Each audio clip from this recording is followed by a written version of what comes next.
Assalamualaikum warahmatullahi wabarakatuh. Selamat berjumpa kembali bersama Edi Sundrawan Anaparet. Kali ini kita masuk ke season kedua tentang filsafat ilmu dan logika. Pada pertemuan kali kedua ini, semoga sahabat-sahabat semua dalam keadaan sehat dan selalu diberikan kemurahan rezekinya, diberikan kesehatan dan kekuatan dalam menjalani kehidupan ini.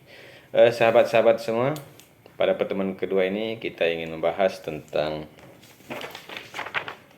konsep filsafat dan dasar berpikir secara filsafat.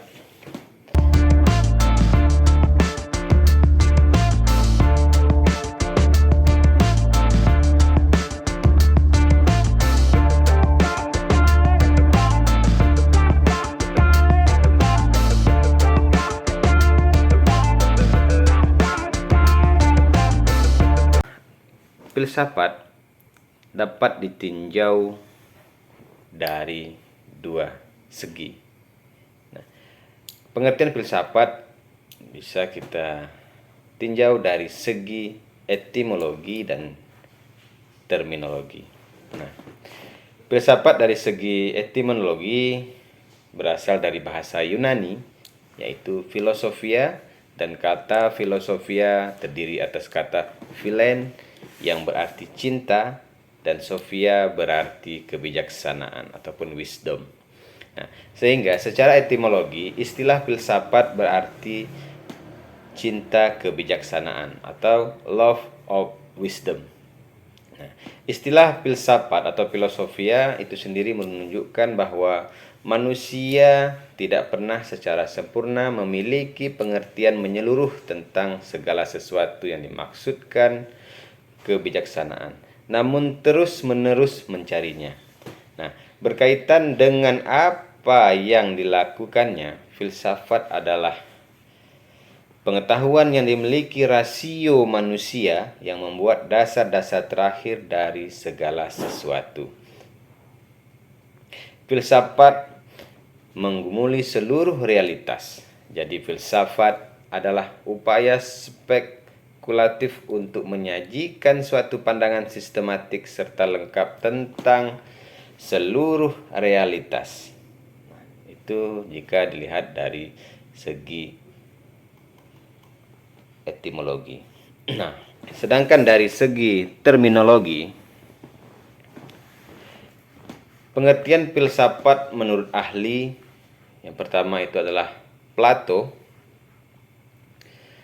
berpendapat bahwa objek filsafat adalah penemuan kenyataan atau kebenaran yang absolut. Kedua-duanya sama dalam pandangannya lewat dialektika. Nah, sedangkan Aristoteles mengatakan filsafat adalah ilmu pengetahuan yang memiliki kebenaran yang di dalamnya terkandung ilmu-ilmu metafisika, logika, retorika, etika, ekonomi, politik, dan estetika atau filsafat keindahan. Yang ketiga, René Descartes mengatakan filsafat adalah kumpulan semua pengetahuan di mana Tuhan, alam, dan manusia menjadi pokok penyelidikan. Nah, sedangkan menurut Immanuel Kant, filsafat adalah ilmu yang menjadi pangkal semua pengetahuan yang di dalamnya tercakup masalah epistemologi yang menjawab persoalan apa yang dapat kita ketahui. Nah, itu menurut filsafat menurut etimologi. Nah, objek filsafat adalah sesuatu yang merupakan bahan dari suatu penelitian atau pembentukan pengetahuan. Ada dua objek filsafat, yaitu objek material dan objek formal. Nah, objek material adalah suatu bahan yang menjadi tujuan penelitian atau pembentukan pengetahuan itu.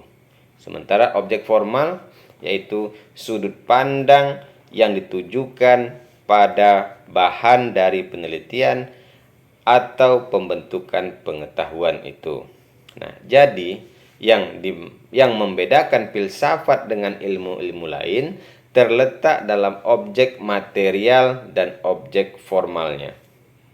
Jika dalam ilmu-ilmu lain, objek materialnya membatasi dari apapun pada objek formalnya, membahas objek materialnya itu sampai ke hakikatnya, untuk esensi dari yang dihadapinya. Itulah objek filsafat sebenarnya. Nah, sedangkan ciri-ciri filsafat itu yang pertama adalah berpikir secara radikal. Nah, berpikir secara radikal di sini berarti berpikir secara mendalam untuk mencapai persoalan yang dipermasalahkan. Berpikir secara radikal hendak memperjelas realitas lewat penemuan serta pemahaman akan akar realitas itu sendiri. Nah, sedangkan yang kedua, mencari asas. Nah, mencari asas pertama berarti berupaya menemukan sesuatu yang menjadi esensi realitas. Dengan menemukan esensi suatu realitas, realitas itu dapat diketahui dengan pasti dan jelas. Sedangkan yang ketiga, memburu kebenaran. Kebenaran filsafat tidak pernah bersifat mutlak dan final, melainkan terus bergerak dari suatu kebenaran menuju kebenaran baru yang lebih pasti. Kebenaran yang baru ditemukan itu juga terbuka untuk dipersoalkan kembali demi menemukan kebenaran yang lebih meyakinkan. Nah, sedangkan yang keempat, mencari kejelasan. Mengejar kejelasan berarti berjuang untuk mengeliminasi segala sesuatu yang tidak jelas, yang kabur, dan yang gelap, bahkan juga serba rahasia dan berupa teka-teki. Berfilsafat itu sesungguhnya merupakan suatu perjuangan untuk mendapatkan kejelasan pengertian dan kejelasan seluruh realitas. Nah, sedangkan yang kelima yaitu berpikir rasional. Berpikir rasional adalah berpikir logis ya, kemudian sistematis dan kritis. Nah, berpikir logis berarti upaya untuk menarik kesimpulan dan mengambil keputusan yang tepat dan benar dari premis-premis yang digunakan. Nah, pemikiran sistematis adalah rangkaian pemikiran yang berhubungan satu dengan yang lain atau saling berkaitan secara logis ya. Berpikir secara kritis berarti upaya untuk terus-menerus mengevaluasi argumen-argumen yang mengklaim diri benar. Nah, begitu ya. Nah, kemudian asal filsafat. Nah, ada beberapa hal yang mendorong manusia untuk berfilsafat. Di antaranya sebagai berikut ya. Yang pertama itu orang mendorong manusia untuk berpikir berfilsafat itu pertama adalah ketakjuban. Nah, ketakjuban ini hanya memungkinkan dirasakan dan dialami oleh makhluk untuk berperasaan dan berakal budi. Manusia adalah makhluk yang takjub ya. Objek ketakjuban adalah segala sesuatu yang ada dan yang dapat diamati. Nah, yang kedua, ketidakpuasan ya. Nah, sebelum filsafat lahir, berbagai mitos dan mit, yaitu dongeng ataupun tahayul, menjelaskan tentang asal mula dan peristiwa-peristiwa yang terjadi di alam semesta serta sifat-sifat peristiwa tersebut. Manusia tidak puas dengan penjelasan itu. Manusia terus-menerus mencari penjelasan dan ketenangan yang lebih pasti. Itu lambat-lambat mulai berpikir secara rasional. Nah, akibatnya akal budi semakin berperan, mitos dan mit tersisih, dan filsafat pun lahir. Nah, yang ketiga adalah hasrat bertanya. ketakjuban manusia telah melahirkan pertanyaan, dan ketidakpuasan manusia membuat pertanyaan-pertanyaan yang tak kunjung habis. Pertanyaanlah yang membuat manusia melakukan pengamatan, penelitian, dan penyelidikan. Nah, yang keempat yaitu keraguan. Pertanyaan yang diajukan untuk memperoleh kejelasan merupakan suatu pernyataan tentang adanya keraguan di pihak manusia yang bertanya. Nah, begitu. Nah, sedangkan yang kelima, ketersadaran dan keterbatasan. Nah, manusia merasa bahwa ia sangat terbatas dan terikat, terutama pada waktu mengalami penderitaan atau kegagalannya. Dengan kesadaran akan keterbatasan dirinya ini, manusia mulai berfilsafat. Ia mulai memikirkan bahwa di luar manusia yang terbatas, pasti ada sesuatu yang tidak terbatas. Nah, begitu. Maka timbullah filsafat. Nah, fungsi filsafat adalah sebagai pedoman untuk berpikir, bersikap, bertindak secara sadar dalam menghadapi berbagai peristiwa yang timbul dalam alam dan masyarakat. Nah, untuk berfilsafat, orang harus mengetahui dan memahami ajarannya secara ilmu, mempelajari aliran-aliran filsafat. Berfilsafat berarti bersikap dan bertindak kritis, mencari sebab, mencari isi, mencari hakikat dari peristiwa dan gejala alam dan masyarakat, bukan bersikap dan bertindak secara tradisi, kebiasaan, adat istiadat, dan naluri. Nah, filsafat berfungsi sebagai penghubung antar disiplin ilmu.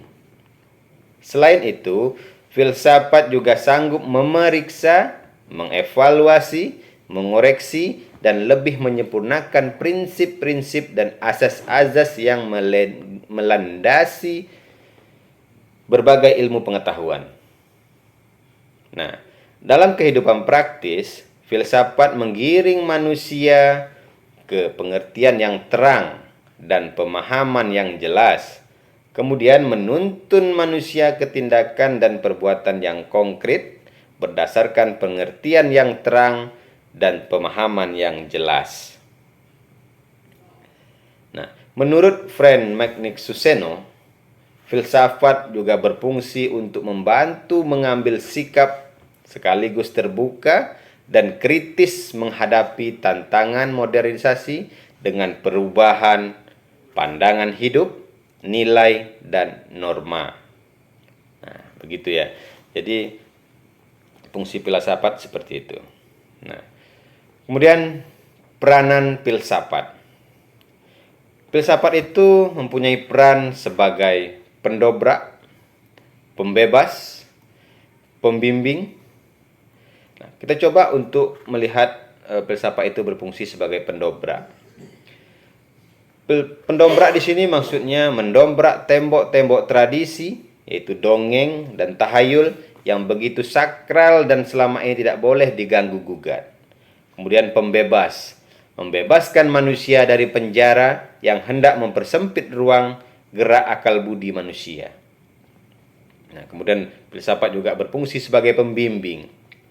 Filsafat membebaskan manusia dari cara berpikir mistis dan mitis dengan membimbing manusia untuk berpikir secara rasional. Filsafat membebaskan manusia dari cara berpikir yang picik dan dangkal dengan membimbing manusia untuk berpikir luas dan lebih mendalam. Nah, kemudian filsafat membebaskan manusia dari cara berpikir tidak teratur dan tidak jernih dengan membimbing manusia berpikir secara sistematis dan logis. Nah, filsafat membebaskan manusia dari cara berpikir yang tidak utuh dan pragmatis dengan membimbing manusia untuk berpikir secara integral dan koheren. Nah, sedangkan tujuan filsafat adalah Tujuan filsafat ilmu maksudnya adalah mendalami unsur-unsur pokok ilmu sehingga secara menyeluruh kita dapat memahami sumber, hakikat, dan tujuan ilmu. Yang kedua adalah memahami sejarah pertumbuhan, perkembangan, dan kemajuan ilmu di berbagai bidang, sehingga kita mendapat gambaran tentang proses kontemporer secara historis. Yang ketiga, menjadi pedoman bagi kita, khususnya dosen dan mahasiswa, dalam mendalami studi di perguruan tinggi, terutama untuk membedakan persoalan yang ilmiah dan non-ilmiah. Nah, yang keempat, mendorong calon ilmuwan dan ilmuwan untuk konsisten dalam mendalami ilmu dan pengembangannya. Kemudian yang terakhir, yang kelima, mempertegas bahwa dalam persoalan sumber dan tujuan antara ilmu dan agama ada pertentangan. Nah, demikian ulasan kita pada pertemuan kedua ini dalam filsafat ilmu dan logika yang membahas tentang konsep filsafat dan dasar berpikir filsafat. Nah, semoga uraian singkat saya ini bisa bermanfaat untuk kita semua, khususnya bagi mahasiswa-mahasiswa yang sedang mengikuti proses perkuliahan pada mata kuliah filsafat ilmu dan logika. Semoga uraian ini bermanfaat untuk kita dan bisa memudahkan rekan-rekan semua dalam kuliah. Saya Ijus Indrawan selaku pengampu mata kuliah filsafat ilmu dan logika. Mohon maaf jika ada kata-kata yang tidak pas ataupun ada kata-kata yang salah. Saya akhiri. Assalamualaikum warahmatullahi wabarakatuh.